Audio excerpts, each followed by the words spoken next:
Nuevo episodio de Café con Rosa Liarte y he tenido mucha suerte de que el invitado de hoy me haga un hueco en su agenda porque no lo tiene nada fácil.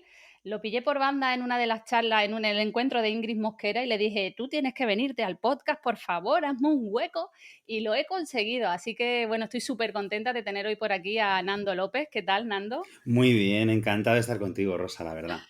Nada, y gracias a ti porque sé que andas súper liado y que dediques un huequito aquí a tomarte un café conmigo, para mí es un lujazo. Así que, bueno, antes de comenzar, para quien no te conozca, que yo tengo mis dudas, pero bueno, ¿quién es Nando López y qué es lo que hace actualmente? Bueno, pues Nando López es escritor, se dedica a escribir novela y teatro, a veces para público adulto, a veces para público juvenil. Y además, durante muchos años también fui profesor en la enseñanza pública, en secundaria y bachillerato, era profesor de lengua y literatura. Hace 9 años ya que estudié excedencia, que me dedico solo y exclusivamente a escribir, pero sigo muy vinculado con las aulas porque hago muchos encuentros con jóvenes, sobre todo en mi faceta de autor juvenil, ¿no? Y bueno, pues mis últimos libros son en literatura adulta Los elegidos, que ha sido publicado por Destino, y es una novela sobre la lucha desde la cultura en los años 50 y particularmente la lucha LGTBI. Y como novela juvenil, muy recentita, Las Durmientes, publicada por Lo que leo, que es un thriller que aborda temas como la pervivencia de algo tan terrible como la cultura de la violación en nuestra sociedad y particularmente en nuestra adolescencia. Y eso es verdad que es otro de los rasgos que caracteriza mi literatura, que es muy social, que abordo temas que intento que puedan remover, provocar reflexión y que las historias que hago, además de emocionar, pues generen diálogo y debate, porque creo que al final el libro o el buen libro, lo que yo concibo como un buen libro, es aquel que crea un diálogo vivo, abierto con la persona que lo está leyendo. Bueno, totalmente. Y la suerte de que sigas aportando, porque aunque escribes tan bien, en este caso, también has aportado mucho para la literatura juvenil necesaria. Ahí tienes Ujú. tu vena, ¿no? De profe de Sí, sí, lengua y ahí sigue literatura. eso. Y va a estar siempre conmigo, ¿no? En muchas entrevistas me presentan como el profesor Nando López. Y yo, aunque no doy clase, es que me siento tan orgulloso de ser profe. Creo que es lo más importante que he hecho en la vida Sí. y no lo quiero perder. Entonces, bueno, este curso, por ejemplo, estoy y voy a hacer muchos encuentros, estoy haciendo y voy a hacer muchos más, porque necesito mucho contacto con las aulas. Creo que ahí es donde nos jugamos todo el futuro, ¿no? Y en mi faceta de docente lo vivía desde un lado y ahora la de escritor de otro. Bueno, ahora llego desde otro sitio, ya no explico el sintagma nominal, que tampoco lo echo mucho de menos, para que lo vamos a negar, sino que hablo de otros temas a raíz de las lecturas que hacen de mis libros, ¿no? Y bueno, de alguna forma, esa vertiente educativa creo que va a ser siempre clave en mi vida y en aquello en lo que creo, ¿no? En Los elegidos hay una frase que me define mucho de un personaje que dice no se puede empuñar una tiza sin empuñar unas ideas. Bueno, pues es que yo creo que empuñando tizas estamos precisamente cambiando la sociedad, aunque parezca muy lento, muy difícil, pero estamos consiguiendo mucho, ¿no? Pues vamos, me quedo con la frase que me la estaba aquí apuntando, Nando, me ha encantado. La Pero hice un personaje, además que te tengo que contar, Rosa, que está inspirado en alguien real, en un maestro de esos años terribles del franquismo que vivió esa represión, esa censura. Y no lo dijo exactamente así, pero sí me hablaba de que cada vez que él cogía la tiza, él sabía que se estaba jugando la vida, literalmente, ¿no? Podía ser encarcelado, denunciado, apresado. Y como cada vez que dictaba un verso de Machado, estaba haciendo algo realmente peligroso, ¿no? Y a veces se nos olvida que eso ha ocurrido, a veces se nos olvida que eso quieren que vuelva a ocurrir, que eso hay partidos de ultraderecha que están tratando de que regrese a nuestras aulas. Y yo creo que es muy importante recordar tanto el poder que tenemos en esa tiza como la responsabilidad que supone, como a la vez elogiar y agradecer el trabajo de tantas y tantos docentes que se exponen, ¿no? Abiertamente en sus aulas porque saben que empuñar esa tiza es también empuñar el futuro, ¿no? pues mira, ahora que lo comentas, Nando, yo soy profe de historia y cierto es que yo he sentido que cuando tratas franquismo o tratas transición, tienes que ir con pies de plomo, como lo explicas y como lo tratas en clase, Claro, porque me he encontrado situaciones de pedirte tutorías padre o madre, ya, a pedirte explicaciones que por qué le has explicado esto a mi hijo así, cuando se lo estás enseñando de forma objetiva. Y quizás estás totalmente. tratando algo de la época del franquismo, pero sinceramente que ahora me has tocado un tema que yo me he visto en algunas diciendo, yo tengo que estar defendiendo cuando la historia fue así y tengo que dar Sí, explicaciones de sí, explicarla la así. historia es tan simple como que hubo un golpe de Estado que provocó una guerra civil y a partir de ahí una dictadura. Y todo lo demás es una equidistancia que nos está haciendo mucho daño porque es lo que ha impedido tener una democracia sana, porque ahora mismo estamos viviendo un repunte del franquismo que parecía impensable y lo estamos viviendo en 2023. Lo estamos viviendo porque esa memoria histórica, esa memoria democrática no se ha hecho con el rigor que se necesitaba, ¿no? Se ha malentendido ese supuesto pacto, acuerdo, transición desde un lugar en el que se ha pretendido que todo se puede contar con una equidistancia absolutamente injusta para las víctimas de esa dictadura, para las víctimas de ese golpe de Estado, y que yo creo que no sucede en otros países, donde, por ejemplo, en Alemania tienen muy claro la condena al movimiento nazi, ¿no? Y por desgracia sigue habiendo neonazis, pero desde el poder, desde el gobierno, eso se persigue, es delito. Aquí, sin embargo, tenemos que soportar, como hemos visto en la última campaña electoral, que de repente suene el cara al sol en un anuncio de un, entre comillas, partido, porque yo no considero que pueda ser un partido democrático algo como la Falange, y de repente eso por la Junta Electoral se considera válido, ¿no? Un himno franquista. Y creo que ese tipo de cosas son lo que todavía nos distancia de una democracia plena, ¿no? Y en las aulas, cuando hablamos en tu caso de historia, Rosa, en el mío, cuando yo daba literatura, cuando yo contaba la literatura de posguerra, claro que tenía que hablar de los autores asesinados, como Lorca o como Miguel Hernández, al que se le niega un traslado justo cuando lo necesita para ir a otra cárcel, y lo mandan de una a otra cárcel en lugar del hospital donde debía haber ido, ¿no? Del exilio, en casos claros como Machado o Alberti. Claro que tenía que hablar de toda esa generación amputada, cercenada, rota, destruida por culpa de esa guerra civil. Y es verdad que eso a veces puede tener el inconveniente de que te enfrentas a ciertos padres o ciertas madres que pretenden imponer un veto o una censura, pero yo de verdad creo que estamos en un tiempo y en un contexto donde no caben las medias tintas.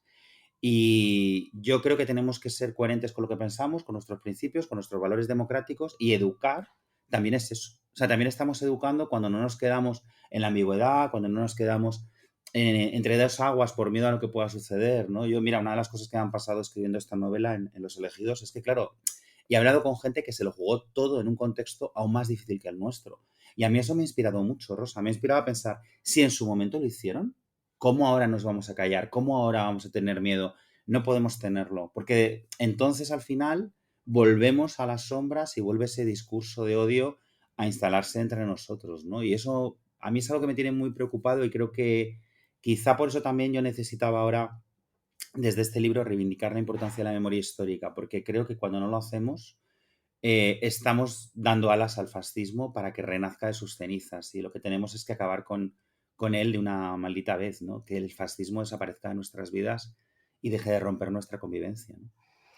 Pues vamos, yo diría detrás amén, vaya, no hay más que, que decir. Como ves aquí, me sale la vehemencia, pero me parece un tema muy grave y sobre todo muy, muy preocupante. Y lo estamos viendo entre la gente más joven. Sí, Estamos viendo cómo vuelven un consignas repunte entre fascistas. adolescentes, Hay sí. un, claro, hay un repunte de bullying homofóbico, transfóbico, de violencia machista. Estamos viendo cómo hay gente que niega que exista la violencia machista. Bueno, pues mira, mi última novela juvenil, Las Durmientes, habla de eso, de la violencia machista, la cultura de la violación, la influencia de la pornografía, de ese machismo sistémico que está devorando tantas vidas y lo he contado en una novela que es un thriller, que es una novela muy cruda, muy directa, que ojalá llegue a mucha gente joven, ojalá les enganche, pero también ojalá les haga pensar sobre, es que no podemos construir una sociedad así, no nos podemos construir desde este lugar y sobre todo el dejar claro que la violencia machista existe, que no se le puede poner otro nombre, que no la podemos camuflar, que por favor para pelear contra ella, para acabar con ella, cuando menos necesitamos las palabras, ¿no? El lenguaje importa y me está preocupando mucho cómo todo eso está calando, ¿no? Ese lenguaje negacionista, esa mirada neofascista está calando en gente muy joven y, bueno, pues cada cual tiene su responsabilidad, yo lo hago desde los libros. Yo intento que mi literatura y bueno, ahora también mis series, que tengo aquí serie nueva que se llama Red Flags, que también aborda esas violencias en la adolescencia en A3 Player. Bueno, pues yo con todo eso que hago, lo que intento es abordar estos temas desde lugares en los que la ficción apuntale ideas que creo que son necesarias para convivir, ¿no?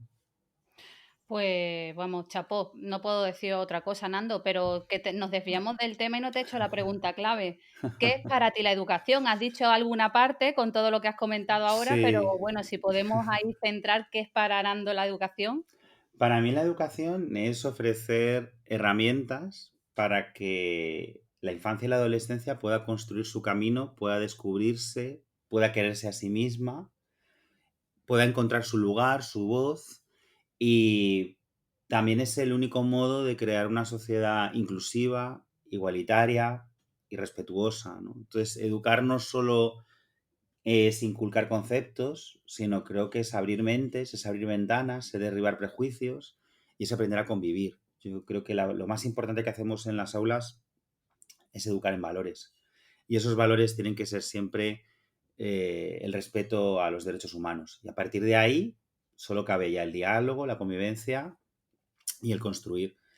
Pero creo que es algo esencial lo que hacemos en esas aulas con respecto al futuro, ¿no? De ahí que sea la educación siempre algo tan codiciado por quienes quieren robarnos derechos, porque al final las aulas son las que construyen sociedad, ¿no? Y son las que construyen el discurso mental. Yo creo que si habíamos avanzado en muchos temas durante estos últimos años es porque esas aulas han hecho una gran labor y no podemos dejar que eso se pierda. Pues totalmente de acuerdo. De hecho, creo que también hablabas antes, ¿no? En nuestras clases ahora está el futuro, pero también el ahora es el pasado de nuestro alumnado. Total. O sea, Ujú. tenemos que prepararlos para todo porque realmente ahora mismo ya estamos en el pasado para ellos el día de Claro, mañana. claro, Rosa. Y además el ahora para la adolescencia, para la infancia, es que podríamos decir que casi es el único tiempo real, es decir, viven en el ahora, viven, claro, su memoria es mucho menor, ¿no? En cuanto a extensión y lo que te preocupa mucho porque la infancia y la adolescencia son etapas de autodescubrimiento. ¿Cómo te va a preocupar otra cosa que no sea tu propia identidad en un contexto donde esa identidad lo ocupa todo, ¿no? Y yo creo que ahí tenemos, con respecto a ese ahora que tú dices, tenemos una labor muy importante, ¿no? Que es la de ofrecerles instrumentos para conocerse, para descubrirse, para entenderse, para no temer, para relacionarse, para aprender a que su voz se escuche. Creo que es una etapa esencial, de verdad, en la vida de una persona, porque todas las heridas que nos llevamos de la infancia y la adolescencia permanecen en las demás etapas. Entonces, lo que no podemos nunca es infravalorar lo que está pasando, ¿no? De ahí que cuestiones como el bullying sean tan graves, porque no es solo lo que sufres en ese ahora, es que ese ahora te deja cicatrices que ya no se te van, ¿no? Yo trabajo mucho, sobre todo con el tema de la visibilidad LGTBI+ en las aulas, está en todos mis libros, siempre tienen personajes protagonistas LGTBI, y en parte eso es porque yo creo que desde la educación podemos ofrecer referentes que ayuden tanto a las personas LGTBI a descubrirse como a las personas que no lo son a entendernos, ¿no? Yo esos referentes no los tuve cuando estudiaba en ese BUP y esa EGB tan mitificadas, pero que yo no mitifico en absoluto. Es más, a mí me habría encantado estudiar en la ESO porque seguramente estas cuestiones sí las habría abordado. A mí no me educaron en la diversidad en esas aulas porque no se hablaba de estos temas, ¿no? Y yo no tengo un gran recuerdo de esa etapa, ni mucho menos en ese sentido, ¿no? Y creo que se ha idealizado algo que para muchas personas que no estábamos en el mundo del privilegio, pues no fue nada idealizable. Y sin embargo, ahora eso sí sucede, ¿no? Y sí se habla, y sí se aborda, y sí hay más referentes.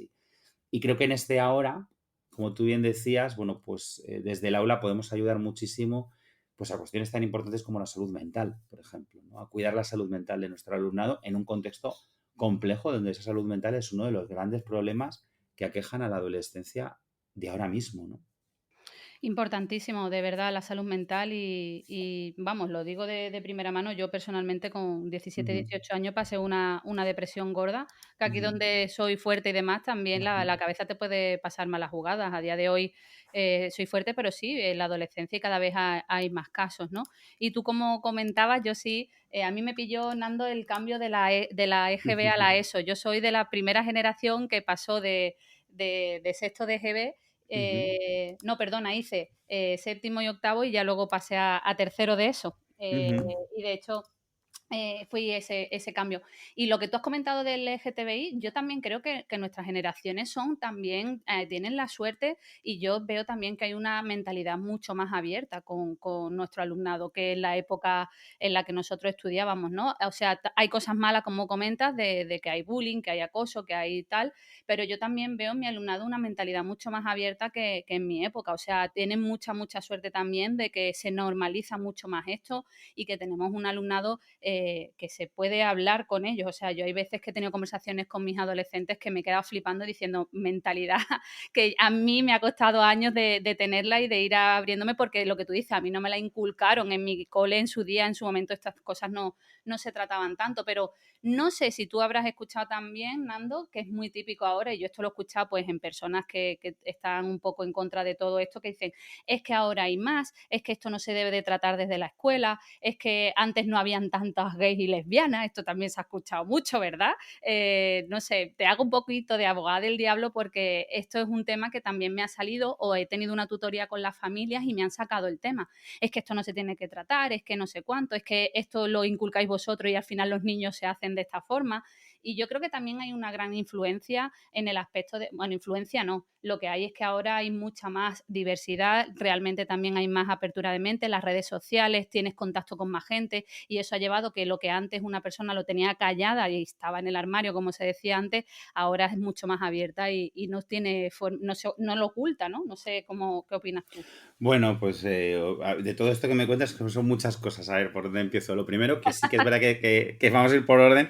Lo primero que sí que es verdad que estamos en un contexto mucho mejor que el de hace unos años, pero peor que el de hace a lo mejor 5 o 6 años. Es decir, hemos Totalmente de avanzado acuerdo. mucho, hay más Ujú. visibilidad entre la adolescencia, se hablamos de estos temas, pero por culpa del ascenso de la ultraderecha y de partidos tan terribles como los que no voy a mencionar, que son completamente antidemocráticos, ¿no? Pero están ahí en el juego político, pues ha habido un repunte de la transfobia y la homofobia que han calado en la adolescencia. Y de repente se escuchan comentarios homófobos y transfobos muy duros que yo creo que no se escuchaban hace 7 u 8 años, donde el avance era más real, ¿no? Ahora estamos en un momento, creo que de polarización también en el aula, donde hay un sector de esa adolescencia mucho más visible, mucho más consciente, también muchísimas personas aliadas, ¿no? Lo cual es muy importante. Se crean espacios seguros, rincones LGTBI en las bibliotecas, etcétera. Pero a la vez tenemos un repunte del bullying homofóbico y transfóbico, lo cual quiere decir que hay un problema de violencia real, un mayor nivel de agresiones y de insultos, también dentro y fuera de las redes,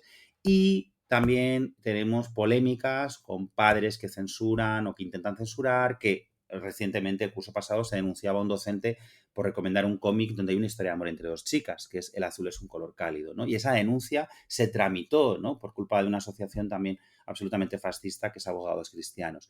Eso está pasando y eso no pasaba a lo mejor hace 6 años. Es decir, yo lo que creo es que, por desgracia, la homofobia y la transfobia siempre existen, siempre han estado ahí, solo que hubo un tiempo donde el que el fascismo no hubiera llegado al poder hacía que eso se mantuviera latente, es decir, esa gente al menos se callaba esas agresiones. Ahora de repente no solo se las callan, sino que creen que están en el derecho de decirlas, ¿no? Se confunde el ataque a los derechos humanos con libertad de expresión. El atacar los derechos humanos no es libertad de expresión. La homofobia no es libertad de expresión, el machismo, el racismo y la transfobia tampoco.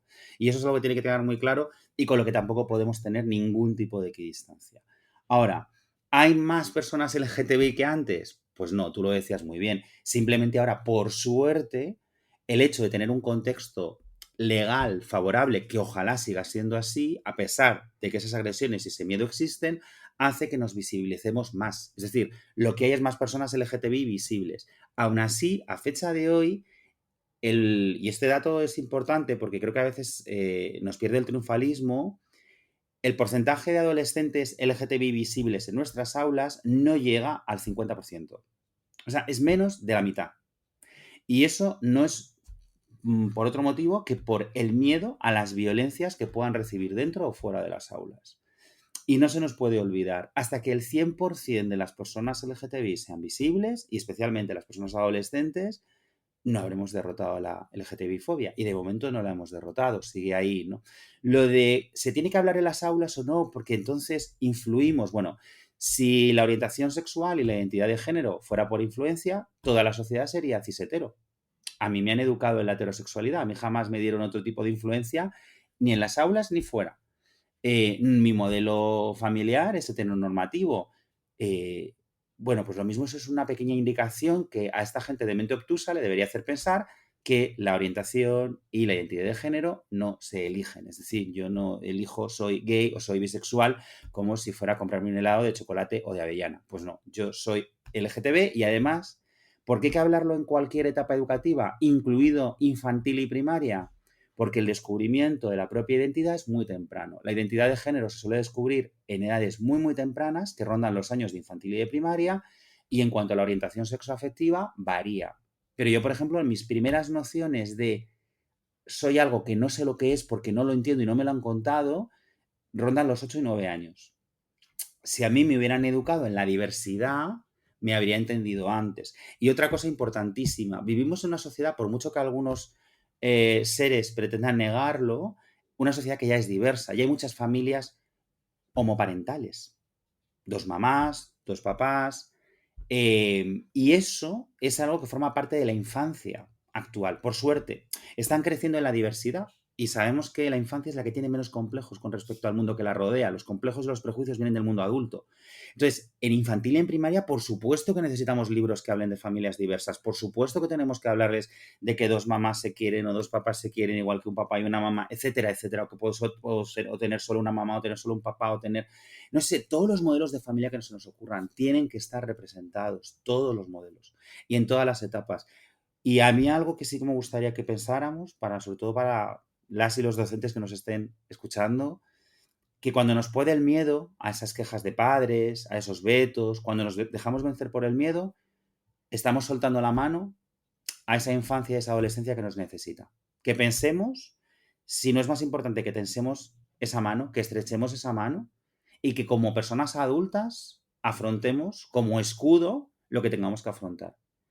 Y esto lo digo desde un lugar en el que no sé cómo expresarlo sin que suene grandilocuente, pero quiero decir, es algo que yo ejerzo. Es decir, yo soy consciente de que mi manera de abordar mi creación, mi manera de abordar mi discurso, supone a veces problemas. Pero siempre pienso que esos problemas merecen la pena si estoy ayudando a alguien más joven, que necesita que alguien adulto esté ahí. Entonces, por eso también me permito el pedir que la gente que esté en nuestro sector lo haga, porque de verdad que creo que al final logramos mucho más de lo que podamos perder. Y la labor de docente en estos ámbitos es fundamental porque somos el primer referente, de verdad, somos el primer influencer, aunque a veces no nos lo creamos, pero lo somos, nos ven muchísimas horas al día, nos tienen cerca, nos quieren. Aunque a veces no nos soportemos porque el aula es complicada, pero de verdad que sabemos quienes amamos dar clase que el afecto es un hilo y un vínculo, ¿no? Maravilloso. La visibilidad docente ayuda, el hablar de estos temas ayuda. Entonces, que no nos dejemos que ese discurso cale, ¿no? Se ha utilizado una palabra muy fea que es adoctrinamiento para manchar la educación en igualdad. Educar en igualdad no es adoctrinar. Educar en igualdad es lo que debemos hacer según la Constitución y según las leyes educativas. Y eso es algo que tenemos que defender siempre. Y de verdad que pensemos en que no podemos soltar la mano de esas niñas, de esos niños, y esos adolescentes que nos necesitan. Vamos, ya tengo tu frase para el podcast, ¿eh? Bueno, Educar en pues igualdad no es adoctrinar. O no, sea, por supuesto, es que no lo es. Y no podemos comprar sonido de lengua, Rosa. Así que nada, la puedes poner en el podcast y donde tú vamos, quieras, aquí tenéis pero que poner todos lados. es nuestro deber. No es adoctrinar, es nuestro deber. O sea, si lo puedes Claro, completar, vamos, porque es que tiene que quedar claro, no es que estamos eligiendo, no, no. Es que cuál es nuestro deber cuando, en nuestro caso que somos de la pública, como funcionarios, en nuestro estatuto de funcionarios, tenemos que totalmente. cumplir, ¿no? Rigurosamente los principios constitucionales. Y esos principios se rigen por la igualdad y la no discriminación. Pues eso es lo que estamos haciendo. Pues totalmente de acuerdo contigo, Nando. Pero has hablado mucho de ayudar al adolescente y demás, pero aquí yo te tengo que confesar que tú nos has ayudado mucho a los profes. Tú nos has ayudado mucho, pues, con tu dilo en voz alta y en casa me lo Bueno, sabía. Ahora nos contarás un poco de estos 2 libros, porque realmente comenzaste ahí con una primera versión que hizo boom y creo que sacaste una segunda. Yo me he echado muchísimas carcajadas sentadas con esos 2 libros, porque es que no podías describirlo mejor. Además, al ser los 2 de secundaria, yo había momentos que, pues, sí es que esto me ha pasado a mí, ¿no? sí, sí. Entonces, bueno, ¿cómo surge ese libro? Todas las anécdotas que tienes, porque realmente has tenido capacidad de recoger todos los claustros. Bueno, es brutal. O sea, aquí yo creo que has ayudado mucho al humor docente. Bueno, pues muchas gracias. Mira, son 2 libros, Rosa, que me han traído tantas alegrías y tantas personas bonitas, mira, como este encuentro, por ejemplo, ¿no? De una manera inesperada. Pues te cuento cómo surge. Realmente surge de la siguiente forma. Yo acababa de pedir la excelencia y una editora de Planeta, con la que ya había colaborado antes, Pilar Cortés, con la que tengo muy buena relación, me escribió y me dijo, oye, ¿no te gustaría hacer un libro de humor sobre las aulas y hablar de educación de una manera amena, a ti que te gusta tanto, ahora que no estás dando clase, lo mismo así matas un poco el gusanillo, ¿no? Todo lo que lo echas de menos. Y dije, pues mira, me parece una idea muy guay. Lo único que le pedí era, digo, pero lo que no quiero es que sea un libro corrosivo, que haga daño, sino al revés, que sea un libro de humor blanco, de humor positivo, de reírnos de lo que nos pasa, pero reírnos desde un lado esperanzador, porque, bueno, lo estamos hablando en esta conversación, en este café, ¿no? Yo creo mucho en la educación. Y me dijeron, no, no, por supuesto, adelante y tal. Y entonces yo me lancé a escribir ese libro en el que confieso que me lo pasé fenomenal porque me reía solo escribiéndolo, o sea, me reía yo mismo contando lo que vivimos en el día a Ya día. te digo, sí, es que es mortal. Total, y pasó algo muy curioso, y es que, bueno, pues cuando llega el momento de la promo, que son las entrevistas y tal, a mí se me ocurrió hacer una promo un poco más divertida, y era, mira, voy a crear una cuenta de Twitter, la mantengo nada, mes, 2 meses, poquito, ¿no? Para promocionar el libro y pongo unos cuantos memes. Bueno, esa cuenta, que hoy tiene más de 50.000 seguidores, se empieza a hacer viral, la gente empieza a compartir los memes y yo me doy cuenta de que ya no solo comparten, sino que enseguida me empiezan a mandar memes a mí. O sea, la gente se lo toma como una especie de patio de recreo y son un montón de profes compartiendo sus vivencias y riéndose. Entonces yo empecé a tomarle el gusto a eso primero, porque a mí me servía de desahogo el poder, mira, compartir algo desde el humor y hablar de algo que amo tanto como la educación. Y luego porque veía que se estaba formando una comunidad docente en torno a Dilo en voz alta. De ahí nace luego el segundo libro.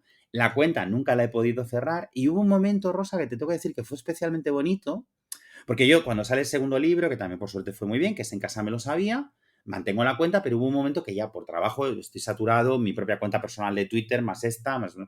Y estoy a punto de cerrarlo, pero llegó la pandemia.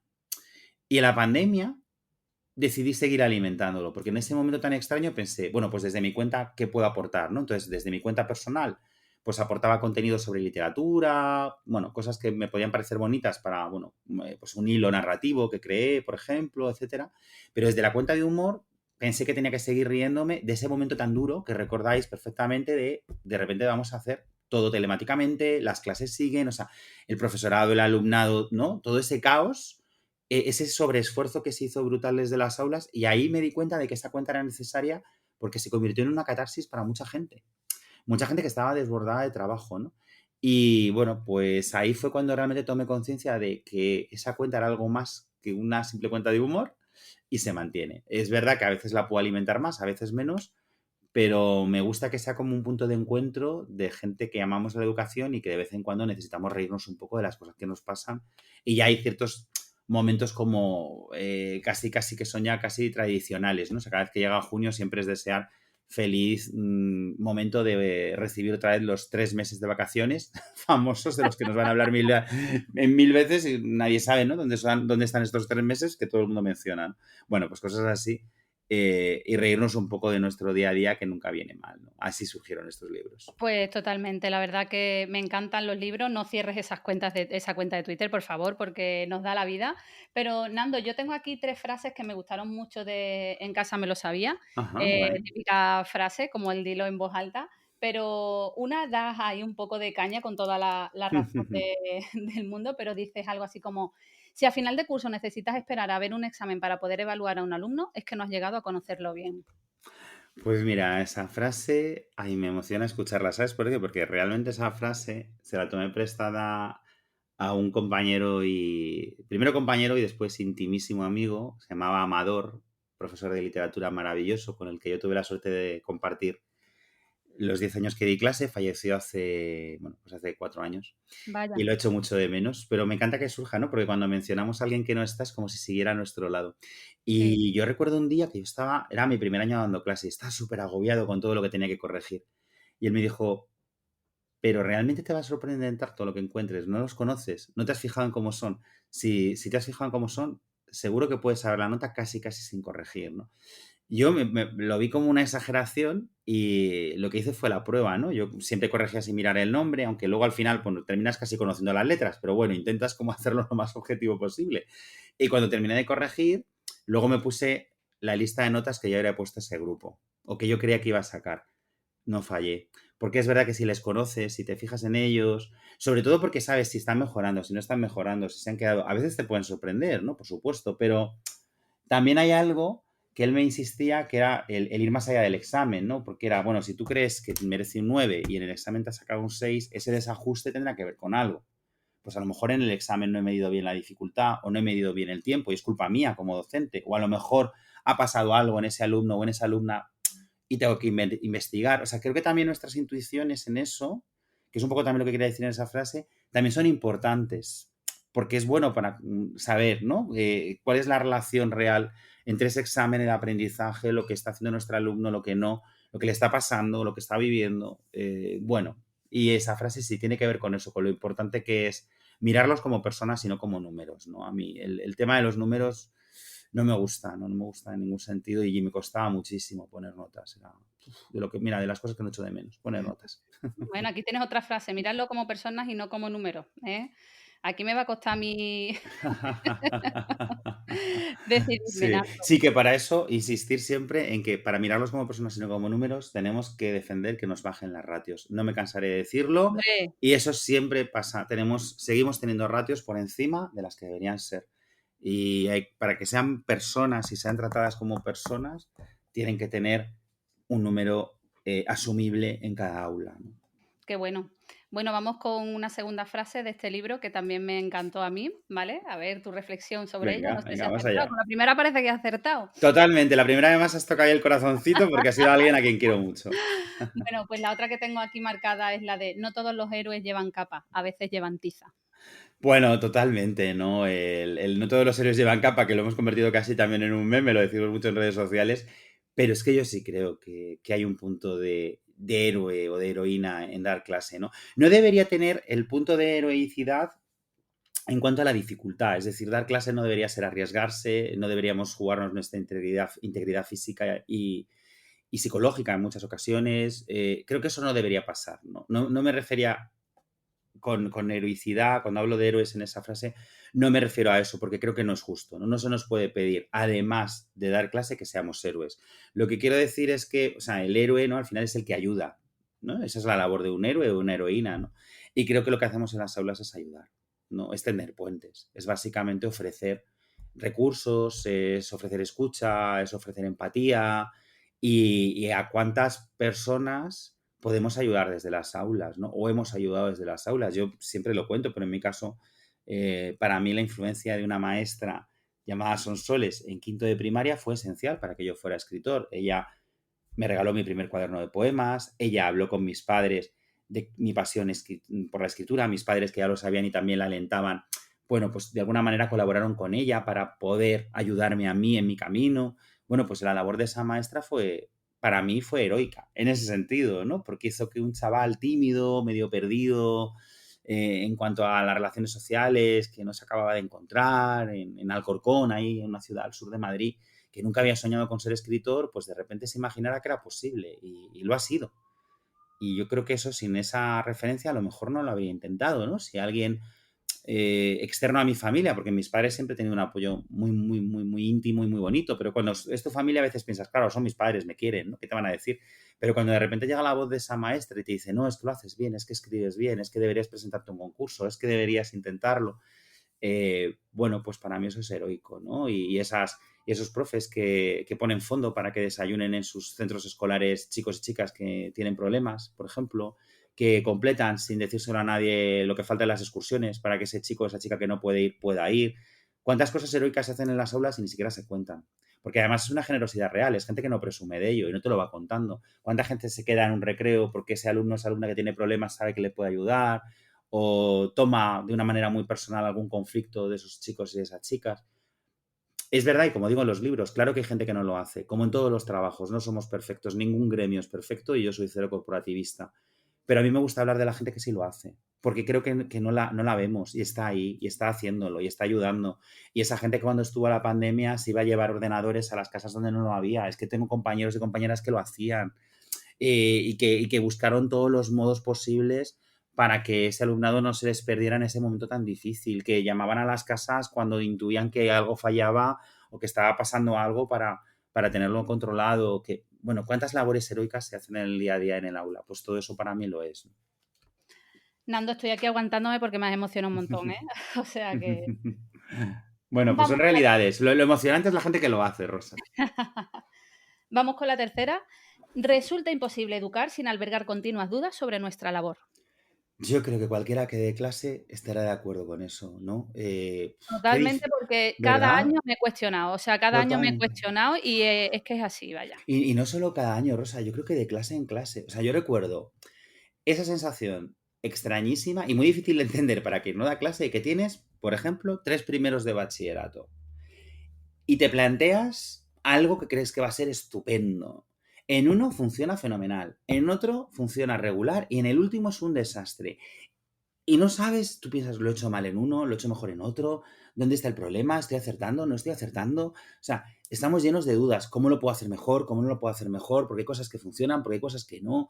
Es muy difícil no cuestionarse. Creo que la duda, creo que es necesaria porque es motivadora y te hace crecer, pero a veces es dolorosa, ¿no? Porque también te puede generar mucha frustración. Y creo que el equilibrio es lo que tenemos que buscar. A mí ahí me ayudaba mucho el trabajo con mis compañeras, que yo creo que es algo que deberíamos hacer más, el trabajar en equipo, el poner en común nuestros métodos, ¿no?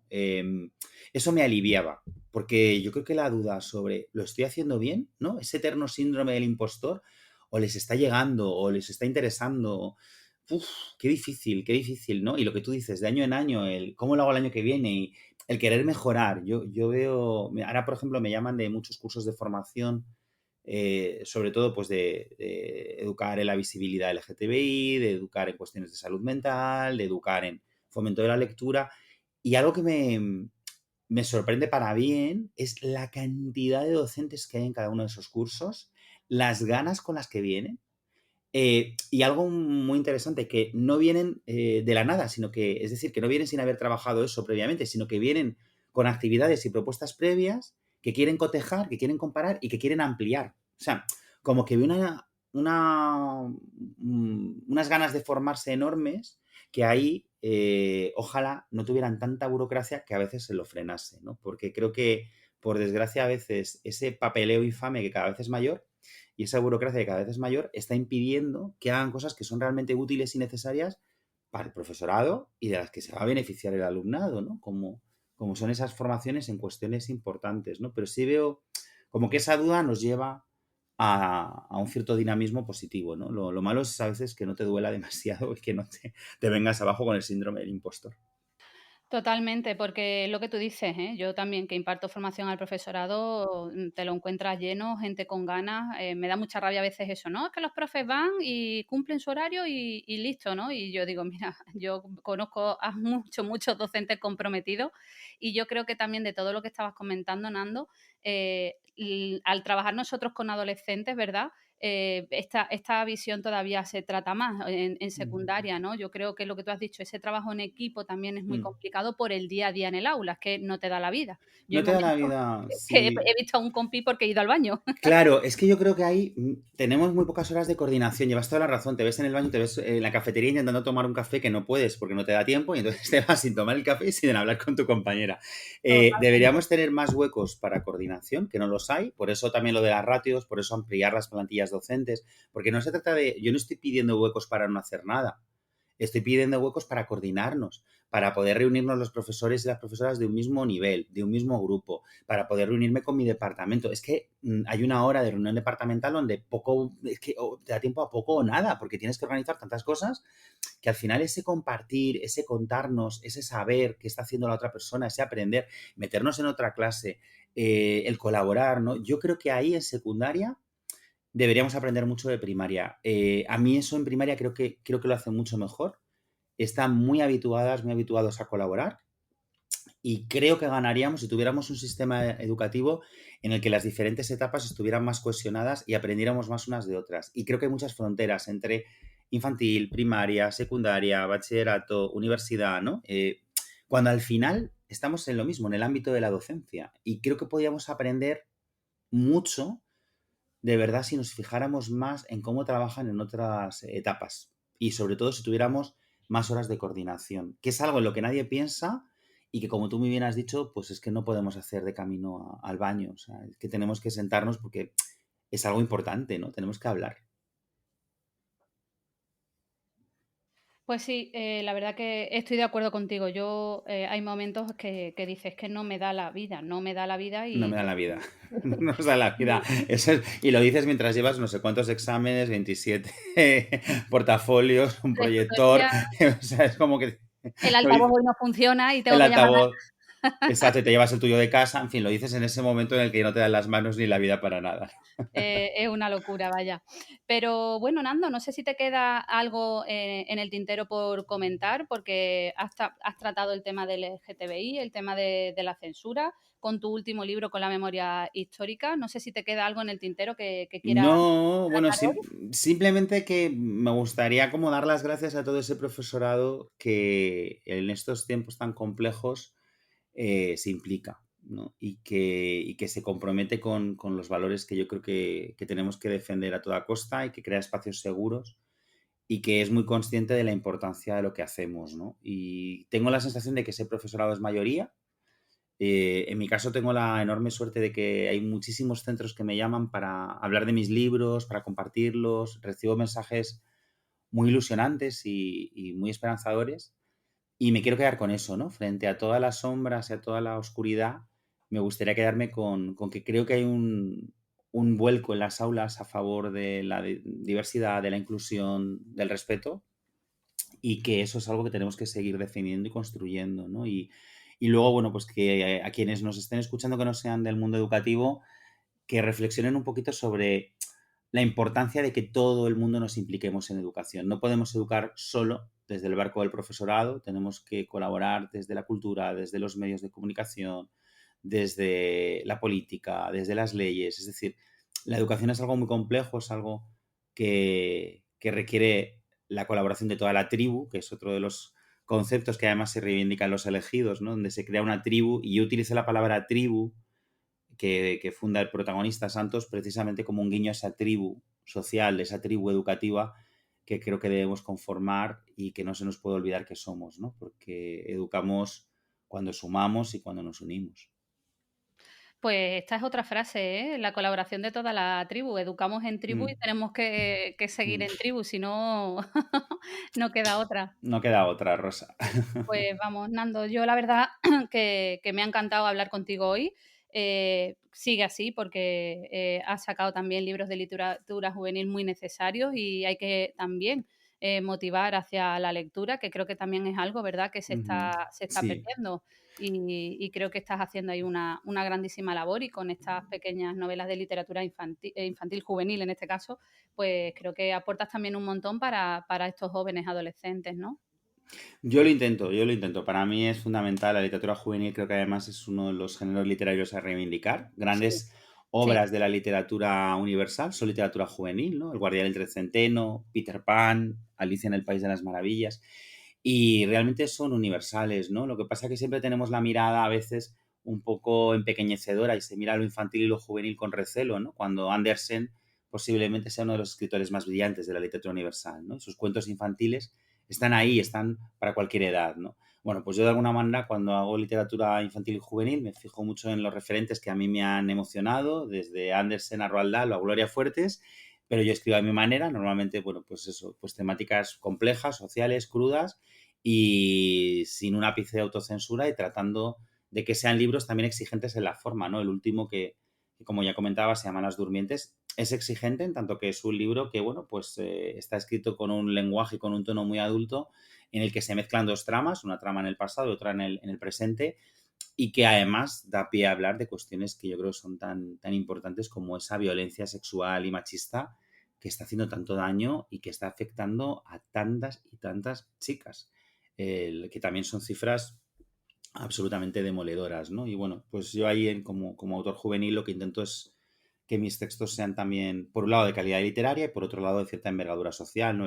Otro de los últimos, por poner un ejemplo curioso, que para mí fue muy especial y muy complejo de escribir, es ¿Cuál es tu lucha?, que está publicado en SM, que ha sido la primera novela documento juvenil que se ha hecho en español y es una novela de 15 vidas reales, de 15 adolescentes seleccionados entre cientos de jóvenes que mandaron sus testimonios y donde mi labor ha sido la de cronista de esa generación a través de sus experiencias, ¿no? Para mí ha sido un viaje muy complejo y también para mí es un libro que demuestra que la literatura juvenil puede ser muy sofisticada en la forma. Este es un libro coral, casi una constelación de vidas, y a la vez puede ser muy valiente en el fondo, ¿no? Así que sí, yo es algo que voy a seguir haciendo siempre y que además me entusiasma, y es más, ya hay varios proyectos en marcha de nuevas novelas para el futuro, también juveniles, o sea que no voy a soltar la mano tampoco de ese género. Muy bien, muy bien, muy bien. Estaba ahora aquí pensando, Nando, mientras estabas comentando esto, que yo en mi adolescencia, el libro que me marcó, te resultará gracioso, pero a mí me divirtió muchísimo y yo me crié con el de Sin noticias de Gus, Bueno, es que es un ¿verdad? libro fabuloso, es que Mendoza es un genio. Y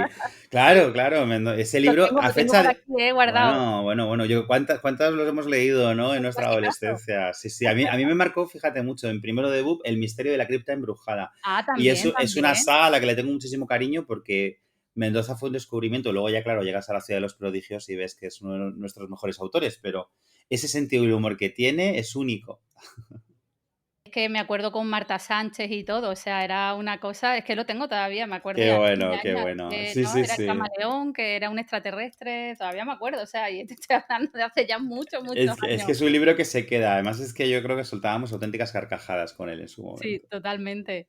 Bueno, eso quiere decir que ya han pasado unos pocos de años, mejor no pensarlo. No, seguimos siendo jóvenes, lo vamos a dejar ahí. No entremos en ello, Rosa, por favor.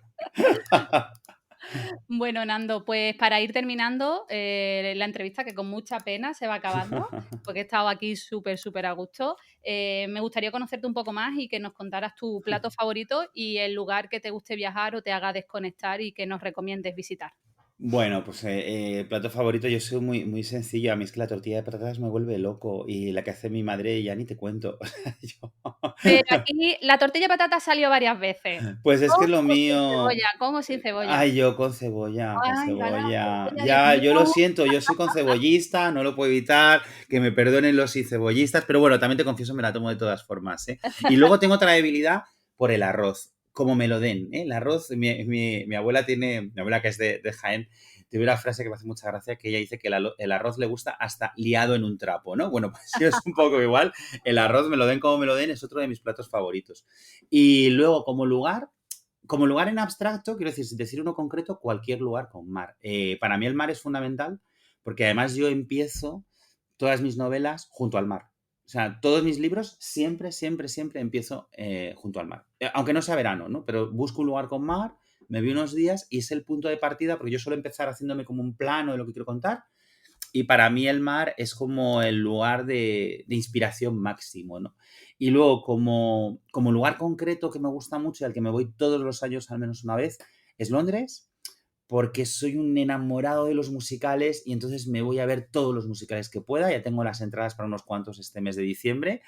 Y es una cosa que me fascina y es una ciudad que me gusta muchísimo por sus museos, su vida cultural, pero sobre todo por su vida teatral y musical, ¿no? Y reconozco que es un sitio donde es fácil encontrarme, me suelo perder por allí en más de una ocasión y que me gusta especialmente y que además, bueno, pues comparto con mi pareja porque también es otro enamorado de los musicales, entonces forma parte un poco de las bases de nuestra relación, ¿no? Nuestro primer viaje fue allí y desde entonces pues llevamos 23 años juntos y viajando a cuanto lugar nos apetece, ¿no? Qué bueno, qué bueno. Pues de acuerdo contigo con el tema playa, de hecho a mí me pasa cuando estoy súper agobiada, yo sí tengo la suerte de tenerla cerquita y yo darme una vuelta por el paseo, oler a mar, me hace desconectar, Nando.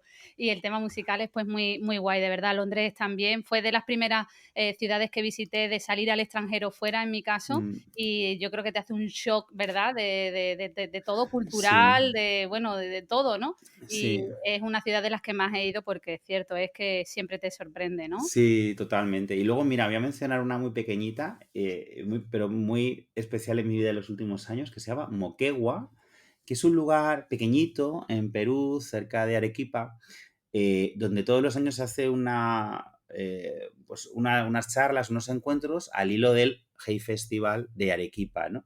Y es un lugar donde nos llevan a determinados escritores y escritoras a hablar con jóvenes de allí que no tienen normalmente acceso a ese tipo de eventos culturales.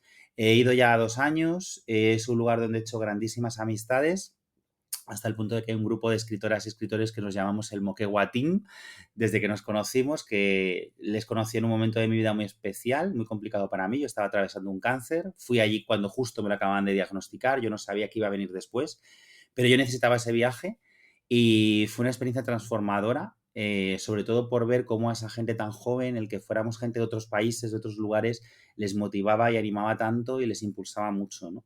Y bueno, he tenido la suerte de estar antes y después de la pandemia, y es una ciudad que ya es parte de mi biografía por todo lo que ha traído a ella, ¿no? He visto obras mías montadas por adolescentes de allí, he hablado con docentes de esa zona, bueno, incluso he prologado un libro para una autora de Moquegua, ¿no? Entonces, de alguna manera, como que es un lugar muy lejos en lo geográfico, pero muy cerca en mi corazón y en mis recuerdos, y me gustaría mencionarlo como un sitio que es especial y donde no sé si me perdería o no me perdería, pero al que desde luego regresaría sin dudarlo.